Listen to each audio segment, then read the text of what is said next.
नमस्कार। FM 90.4 मचाओ शोर में आपका स्वागत है आपके अपने कार्यक्रम मन की आवाज में।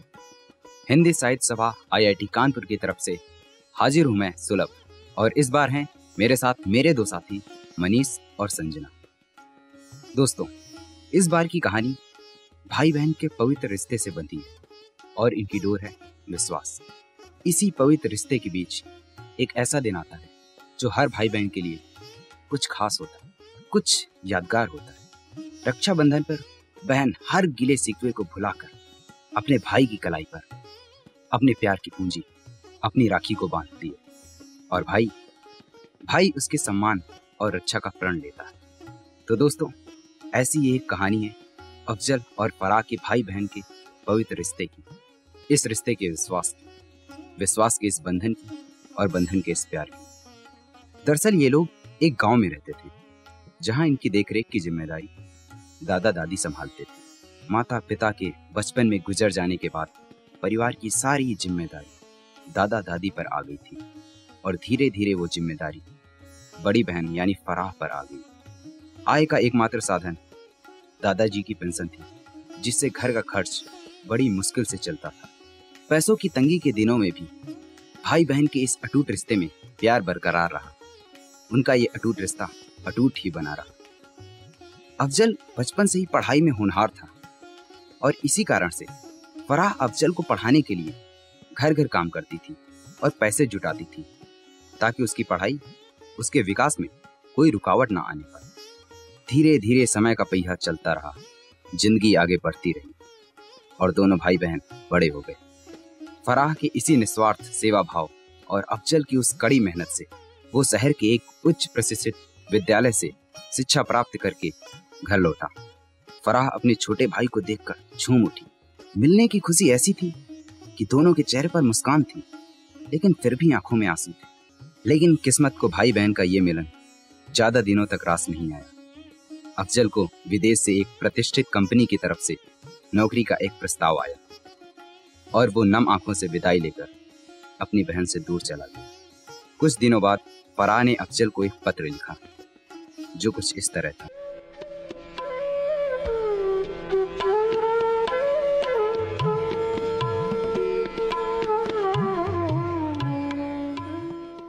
प्रिय भाई अफजल, दादा दादी की आकस्मिक मृत्यु से तुम्हारी बहन पूरी तरह से टूट चुकी है। जल्दी से जल्दी घर आने की कोशिश करो। इस विषम परिस्थितियों के दौर में तुम्हारे स्नेह की अभिलाषी, तुम्हारी फराह। कई दिनों तक अपने भाई का कोई जवाब ना आने के कारण फराह को अपने भाई की चिंता सताने लगी। आखिर उसने जवाब क्यों नहीं दिया? कहीं उसे कुछ हो तो नहीं गया? किस हाल में है वो? उसने अफजल से संपर्क बनाने की बहुत कोशिश की, लेकिन वह हमेशा असफल रही। धीरे धीरे रक्षाबंधन का त्योहार नजदीक आने लगा और उसने एक बार और पत्र लिखा, ये आशा करते हुए कि शायद इस बार कोई जवाब आ जाए।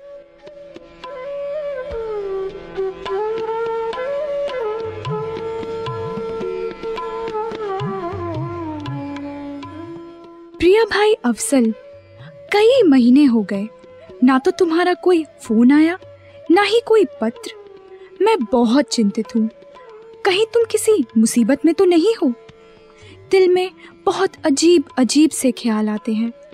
बचपन में बिताए हुए हर पल को याद करते हुए ये पत्र लिख रही हूँ और ये उम्मीद करती हूँ मेरी भेजी हुई राखियाँ तुम्हें घर लाने के लिए काफी होंगी। तुम्हारा इंतजार करती तुम्हारी बहन फराह।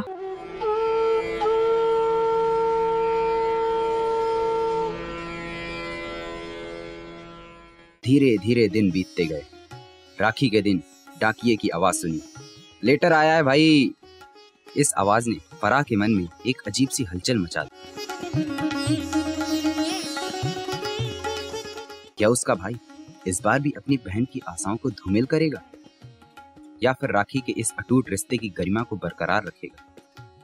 फराह इसी कश्मकश से जूझ रही थी कि उसे एक पत्र मिला। राखी के दिन मिले इस पत्र ने फराह के मन में एक नई आस जगा दी।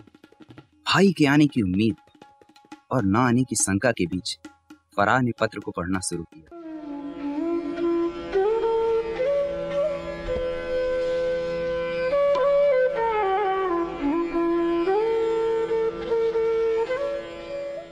फराह दीदी, मुझे बहुत दुख है कि मैं आपके पिछले किसी भी पत्र का जवाब ना दे पाया। दीदी, दादा दादी के देहांत ने तो मुझे भी जैसे तोड़ कर रख दिया। उन परिस्थितियों में मैं भी बड़ी मुश्किल से अपने आप को संभाल पाया। इसलिए मैं समझ सकता हूँ कि आप पर क्या बीत रही होगी, लेकिन हालात कुछ ऐसे थे कि मैं आपकी मदद भी नहीं कर पाया। यहाँ आने के कुछ ही महीनों बाद मैंने जल्द पैसे कमाने के चक्कर में कुछ बुरे लोगों के साथ काम करना शुरू कर दिया। धीरे धीरे मुझे पैसा तो बहुत मिलने लगा, लेकिन मेरी मुसीबतें वैसे ही बढ़ने लगी।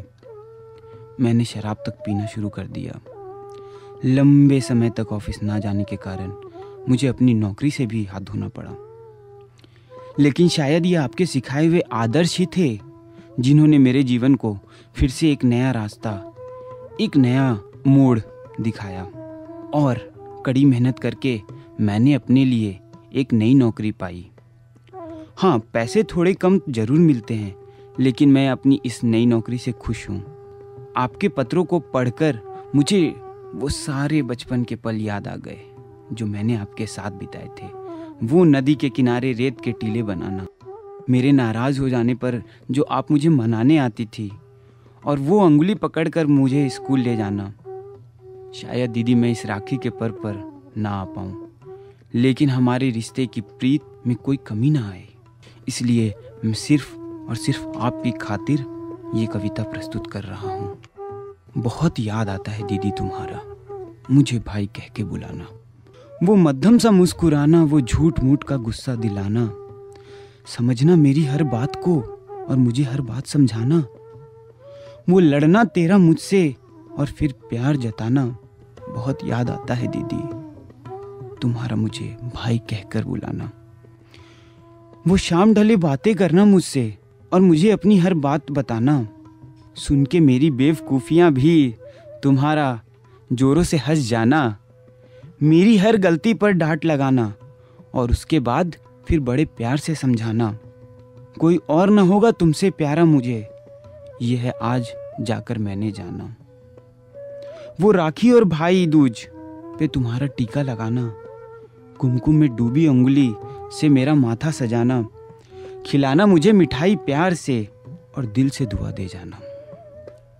बांध के धागा कलाई पे मेरी अपने प्यार को जताना। बहुत याद आता है दीदी तुम्हारा मुझे भाई कह के बुलाना। कभी बन जाना मेरी माँ और कभी दोस्त बन जाना, देना नसीहतें मुझको और हिदायतें दोहराना। जब छाए दुख के अंधेरे तो खुशी की किरण बन के आना। हाँ, तुम ही से तो सीखा है मैंने दुख में भी मुस्कुराना। कहता है मन मेरा रह के दूर तुझसे, मुझे अब एक लम्हा भी नहीं है बिताना। अब बस अफजल को तो है अपनी फराह दीदी के पास जाना। हैं बहुत से एहसास दिल में समाए, पता नहीं अब इन्हें कैसे है समझाना। बस जान लो मेरी ये दीदी तुम, बहुत याद आता है तुम्हारा मुझे भाई कहकर बुलाना। आपका अफजल।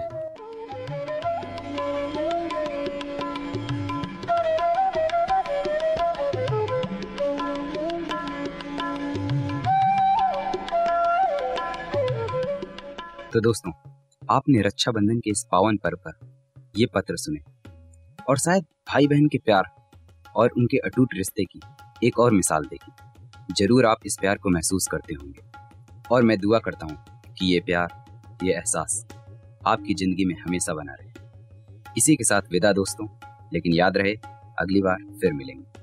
अपने दोस्त सुलभ को दीजिए अनुमति। नमस्कार।